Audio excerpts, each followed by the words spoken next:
শেখ হাসিনাকে বাংলাদেশে তারা পুশিং করুক, আমরা চাই যে তাকে পাঠাক। আমরা আদালতের মাধ্যমে হাসিনার যে অপরাধ হয়েছে সেই অপরাধের সাজা হাসিনা ভোগ করুক। ভোগ করার পরে যদি তার সাজা মাফ হয় আইনি প্রক্রিয়ায়, তারপরে সে লিড অ্যান্ড ক্লিন হিসাবে আবার যদি সে রাজনীতিতে ফিরতে পারে তাহলে সে ফিরবে, আমাদের কোনো আপত্তি থাকবে না।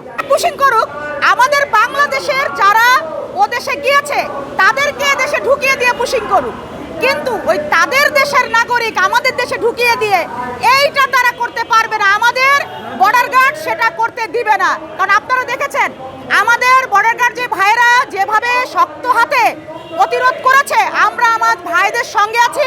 এ বাংলার জনগণ কোনোভাবেই সে সুযোগ কাউকে দিবে না। পুশিং ভাবছেন এটা সেই পুশিং না, এটা হচ্ছে তারা তাদের দেশের কিছু অসাধু লোকদেরকে আমাদের দেশে ঢোকাতে চাচ্ছে, আমাদের দেশের স্থিতিশীলটাকে নষ্ট করার জন্য, এদেশে নতুন করে অরাজকতা সৃষ্টি করার জন্য, জনাব তারেক রহমানের নাম খারাপ করার জন্য।